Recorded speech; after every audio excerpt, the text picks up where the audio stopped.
Sa natin sa Romans chapter 13, verse 14.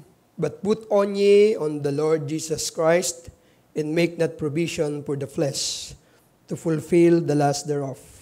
At ang title po ng message ko ngayon ay How to Subdue Fleshly Lust. Kaya pag tingnan nyo yung aking verse na kinuha, ay parang medyo malayo doon sa aking title.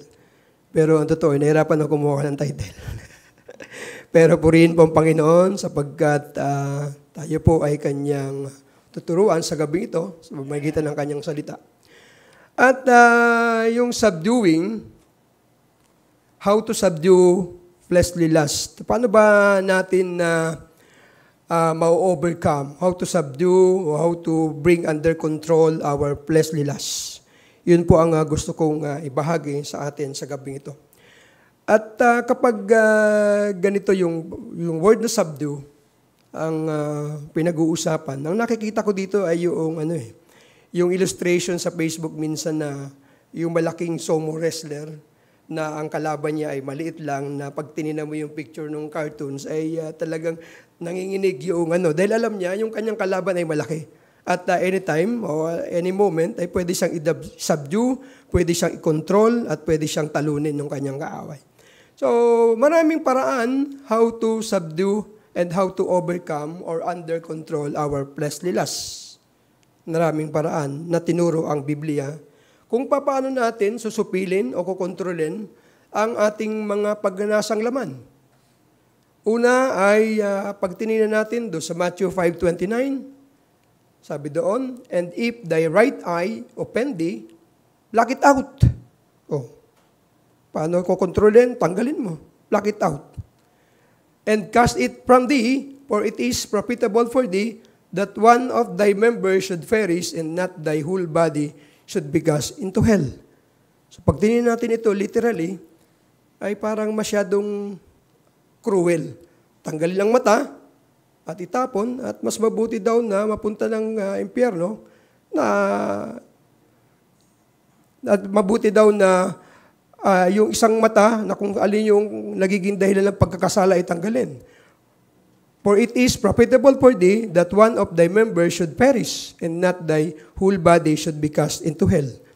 So kung ano yung nagiging dahilan ng pagkakasala ay tanggalin. At sabi dito, one of thy members, hindi tinutukoy yung members of the church, tanggalin. Dito ay members of our body na nagbibigay ng fleshly lust o nagko-control sa atin at nagdadala sa atin para gumawa ng mga kamakabundong bagay, which is fleshly lust. So isang pamamaraan how to subdue our fleshly lust is to control the member of our body. And of course, this should not be understood literally, for no man is obliged to mutilate any part of his body to prevent him from sinning. But figuratively, in the sense that the person should make a covenant with their eyes not to look on things and avoid all opportunities in the occasion of sinning. So, ang tinutukoy kasi dito ay ang kagaya noong sinabi ng Panginoon na kung sino ang tumingin sa babae na may pagganasa, siya ay nagkakasala na. So, nagkakasala ang tao sa mamagitan ng kanyang mata. At dapat dito, ang sabi ng Biblia ay kontrolin noong tao yung member ng kanyang katawan na nagdadala sa kanya ng pagkakasala. Halimbawa, yung mata. So, agree with your eyes na huwag kang titingin sa mga bagay na magkakasala ka. Agree with your hands. And, of course, in your tongue. Supilin ang kamay, supilin ang dila. So, alala ko yung banggit kanina ni Pastor na tungkol doon sa dira. Sa Arab po kasi, kapag nagkasala, pumatay, ang kapalit din doon ay kamatayan. Pinupugutan talaga ng ulo. Kapag nagnakaw, ay pinuputulan ang kamay. So, yun po ang kanilang batas doon. At siguro, hango din dito yon. Nakita nila yung principle na yon.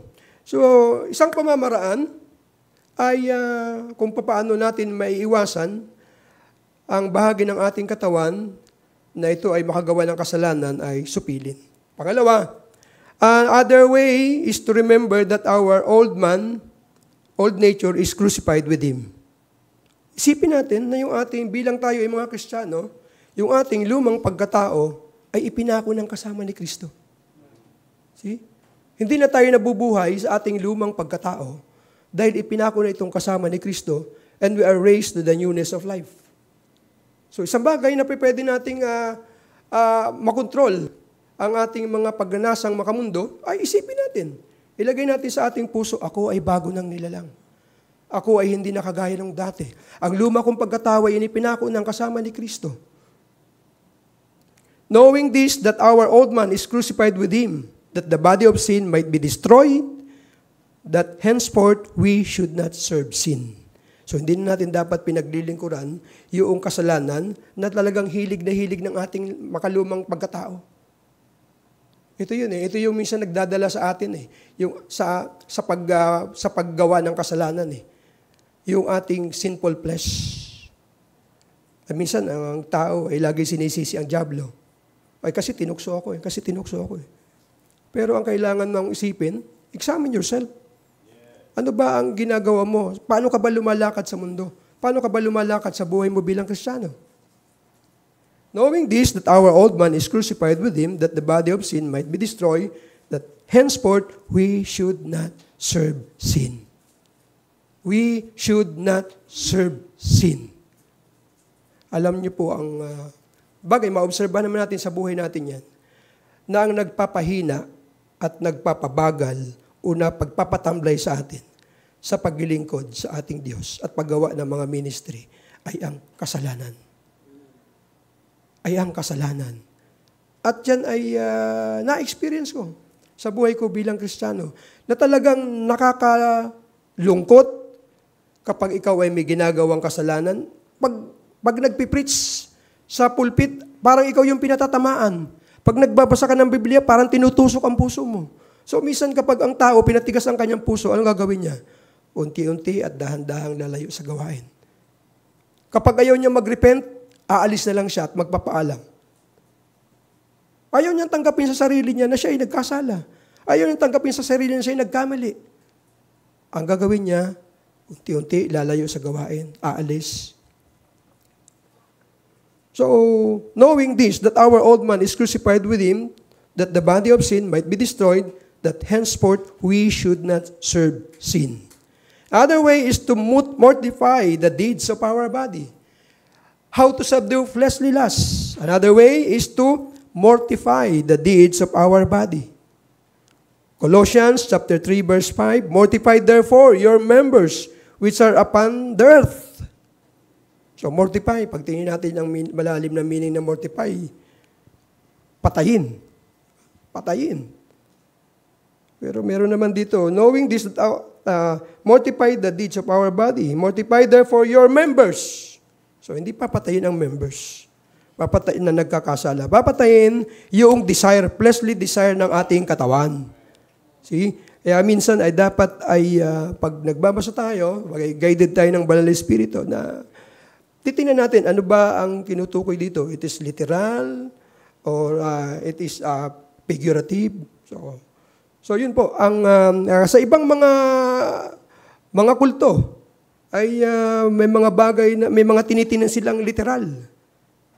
Sa halip na figurative ng titingnan ay tinitingnan nila ito literal. So nakakatakot po yung ganoon.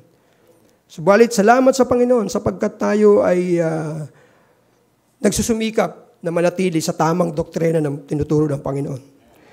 Mortify therefore your members which are upon the earth. What is that? Fornication, pakikiapid. Uncleanness, mga karumihan. Karumihan saan?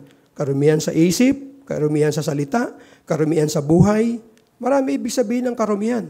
Pero pag sinalamin mo ang iyong sarili sa salita ng Diyos, makikita mo ang iyong karumihan. Tayo, sinasalamin natin. Minsan, pag nasasalamin tayo, kitang-kita natin yung karumihan natin. Yung mga impurities sa ating katawan. Sa ating buhay bilang Kristiyano, paano natin makikita ang karumihan sa ating buhay? Salaminin natin sa magitan ng salita ng Diyos. Inordinate affection, masamang mga pita. Evil concupiscence, mga masasamang nasa, masasamang nais, masasamang hilig ng ating katawan. And covetousness, which is idolatry. Tinitingnan ko, bakit ang covetousness ay naitutulad sa idolatry? Naalala ko yung isang verse na you cannot serve two master. You cannot serve God and mammon. So kaya covetousness, ito yung naghahangad ka ng mga bagay, nakita mo sa iba, gusto mo meron ka din, hanggang sa panahon na nakakalimutan mo na ang tungkol sa gawain ng Panginoon. Kaya idolatry, covetousness, which is idolatry. At madalas ay dito yung nahuhuk tayo mga Kristiyano. Lalo na kapag tinitingnan natin ang asenso ng kapwa natin, tinitingnan natin yung achievement ng ibang tao, madalas na ikukumpara natin yung sarili natin hanggang sa nagkakaroon tayo ng awa sa sarili. Kanina nakita namin, kagabi, nakita ko dun sa post ng aming kaibigan, bumili naman ng bagong sasakyan. Tinitingnan ko yung sasakyan namin, ngayon mapapalitan ng bago to. See? Madalas pag tumitingin tayo sa achievement ng iba o sa yaman ng iba, ay maari tayong mahulog dito, covetousness, which is idolatry. At dahil pag pinilit mo magkaroon ka nun, ayan na, mas pipiliin mo na at bigyan mo na ng priority itong mga bagay na ito, kayamanan sa mundo hanggang sa lumalayo ka na sa Panginoon. How to subdue fleshly lusts. One is pluck it out. So sabi dito ay control the part of your body that make you sin. Knowing, and the other is remember that our old man is crucified with Christ. And tayo ay hindi na nabubuhay para sa ating sarili, kundi tayo ay nabubuhay na para kay Kristo. Knowing the other way, mortify the deeds of our body. Mortify, patayin, kontrolin ang mga hilig ng ating laman. Another, put on Lord Jesus Christ. Kaya ito yung ating text. But put on ye on the Lord Jesus Christ, and make not provision for the flesh to fulfill the lust thereof. At pag tinignan natin ang konteksto nito, yung Book of Romans ay Romans 13,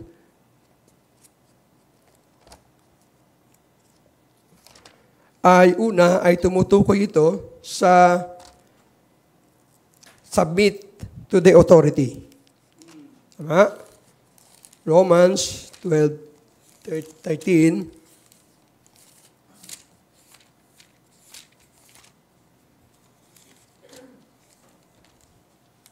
Ayan. Romans 13, pag binasa natin itong chapter ito, it's of subjection to magistrate, and other part is love constraineth the whole law. Kapag ating binasa ang Romans 13. But dito sa verse 14, sabi dito, but put ye on the Lord Jesus Christ, and make not provision for the flesh to fulfill the lust thereof. Another way of subduing our fleshly lust is to put on our Lord Jesus Christ. Paano ba gagawin yun? Paul urged believer to live in the light of Christ's imminent return, casting off the works of darkness and embracing a life of holiness. Binibigyan din ni Apostle Paul na malapit nang dumating ang Panginoon dito. At kailangan tayo ay magmadali at manatili na gumagawa ng kabanalan sa ating Diyos. Put on, the face put on is a metaphor for adopting the character of the nature of Jesus Christ. Paano ba yung put on? Isusuot. See? Susuot. Ako ay meron akong medyo tawag dito, attitude na siguro kaartihan lang to. Nung ako'y binata pa, kapag ako ay, siyempre, mahirap maglaba, di ba? Yung damit na nasuot ko na, hindi pa naman masama ang amoy. Pag naligo ako, sinusuot ko pa ulit. Dahil siyempre, tinatamad ako eh. Pero nung nagkasawa na ako, sinusubukan kong gawin din. Iba yung pakiramdam ko. Pag sinuot ko, tapos inisip ko na nasuot ko na to parang sumasama yung pakiramdam ko. Parang nagkakasakit ako. Ewan ko bakit pumapasok sa isip ko ganyan. Pag alam kong nasuot ko na, tapos naligo ako, tapos susuotin ko ulit, parang pakiramdam ko, parang hindi ako komportable at parang sumasama pakiramdam ko. Siguro, masipag lang maglaba yung misis ko. Kaya ganun. Nung ako binata pa, tamad ako. So, put on our Lord Jesus Christ. Paano ba natin susuotin ang ating Panginoong Hesukristo? It signifies a conscious choice to live according to His teaching, values, and example. Ito ay nagbibigay sa atin at nagtuturo sa atin na tayo ay mamuhay ayon sa kanyang turo, sa kanyang values, sa kanyang attitude, at sa kanyang example na pinakita nung siya ay nabubuhay narito sa lupa at kasama ng mga apostol. He is our Lord, our Master, kaya hindi tayo dapat mas mataas kaysa sa Kanya. Jesus Christ is our Lord, our Master, kaya hindi tayo dapat mataas sa Kanya dahil walang servant na mas mataas sa Kanyang Master. He is compassionate. Alam natin ang values at attitude na tinuro ng ating Panginoong Hesukristo. Siya ay mahabagin. So dahil ang Panginoon natin ay mahabagin, tayo dapat na mga servant niya ay dapat mahabagin din. Tama? He is perfectly loving, papagmahal. John 3:16, pinamalas niya ang kanyang pag-ibig sa atin. See? Ibinigay niya yung kanyang buhay para sa atin. His humbleness, forgiving and merciful. Ito ang ating Panginoon. Kaya sabi dito, put on the Lord Jesus Christ. So isuot natin ang ating Panginoong Hesukristo. Paano isusuot? Kunin natin, gawin natin, gayahin natin kung ano ang kanyang tinuro, ang kanyang values, at ang kanyang mga principle na itinuro sa atin.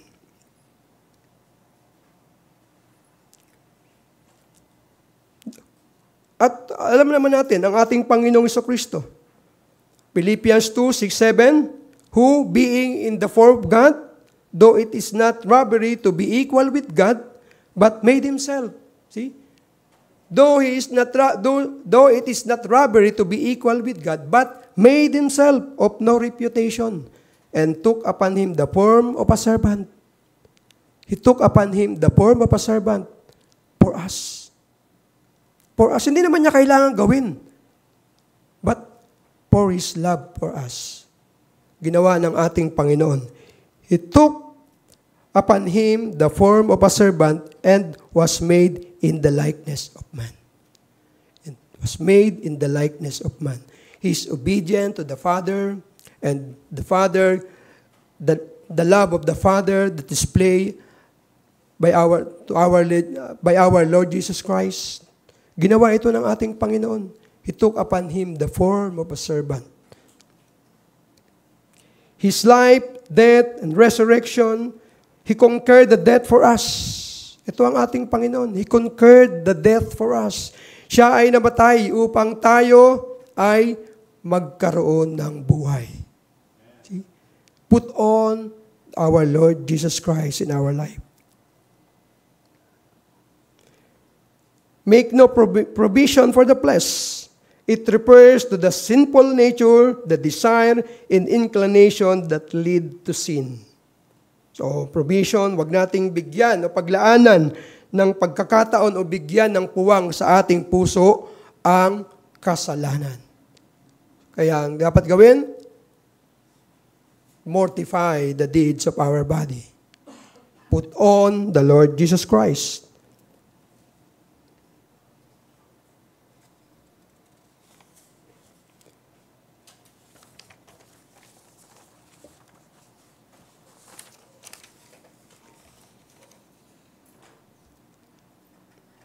Provisions means active resisting temptation and not catering to sinful desire.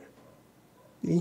Huwag nating bigyan ng pagkakataon o puwang sa ating buhay ang mga tukso at tayo ay umiwas sa mga kasalanan. Provision for sins. Living in the Christ's return, His imminent return. The nearest of Christ's return should motivate believers to live a holy lives. So, the imminent return of Christ should motivate believers to live a holy life. Malapit nang dumating ang Panginoon. Nakikita na natin yung mga signs. Pinag-aaralan natin sa Revelations, yung mga signs na ang Panginoon ay malapit nang dumating. At ito yung dapat mag-motivate sa atin. Ang Panginoon ay malapit nang bumalik at hindi natin alam kung kailan. Matakot tayo na tayo ay madatingan ng ating Panginoon na naglulublob tayo sa kasalanan. See? Knowing that judgment is coming should inspire a sense of urgency in putting Christ on. Putting on the Lord is not just about individual salvation, but also about reflecting God's holiness in the world. So, anong dapat natin gawin, mga kapatid?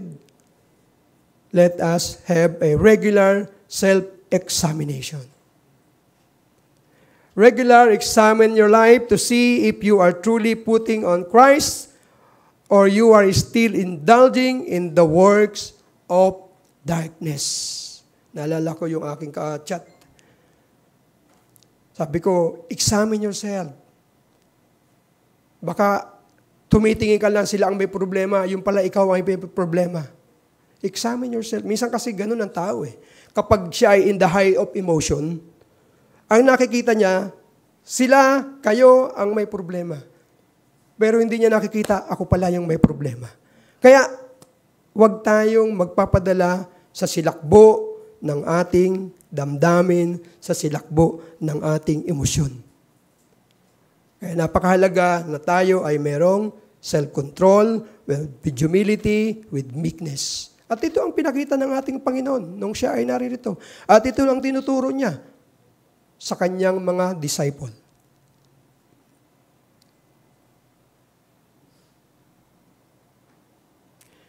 Examine ourselves if we are pursuing holiness where God called us and planned us to be. Be holy, for I am holy, saith the Lord. Diba? Dito tayo tinawag ng Panginoon sa buhay na kabanalan. Hindi tayo iniligtas na tayo ay manatili lang sa dati nating pagkatao. Tayo ay ginagawang kawangis ng ating Panginoong Hesukristo. Yun ang plano niya sa atin. Maging kawangis ng ating Panginoong Hesukristo. And if you find areas where you are not living up the standard of Christ, anong sekreto?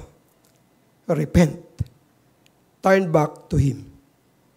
Kung nakikita mo, examine yourselves, at nakikita mo na ikaw ay hindi mo na kukontrol ang members of your body that make you sin. Repent and turn back to Christ. Dependence on grace. Recognize that you cannot put on Christ by your own strength, but only through His grace and power of the Holy Spirit.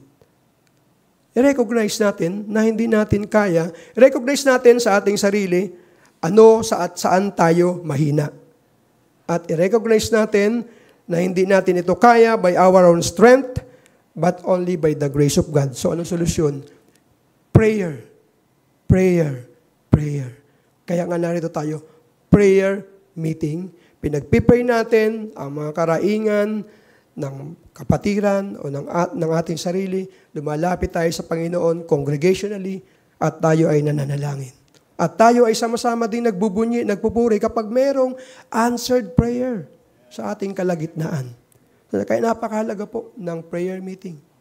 At sana ay ito ay bigyan natin ng halaga. Sana ito ay bigyan natin ng halaga sa mga nanonood sa atin na hindi natin kasama. Bigyan natin ng halaga na tayo ay makapunta dito every Wednesday para sa atin pong prayer meeting. Kaya po mga kapatid,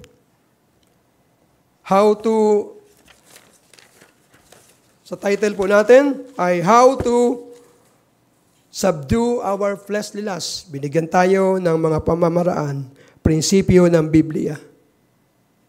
Una, pluck it out or control the members of your body. Other is, remember that you are not your own. Your old man is crucified with Christ, and the body of sin might be destroyed, that henceforth we should not serve sin. Pinako na kasama ni Kristo ang ating lumang pagkatao. Isipin natin yan. And mortify the deeds of our body, and other put on our Lord Jesus Christ, His teaching, His values, His commandments. Inaon po at purihin po ang Panginoon.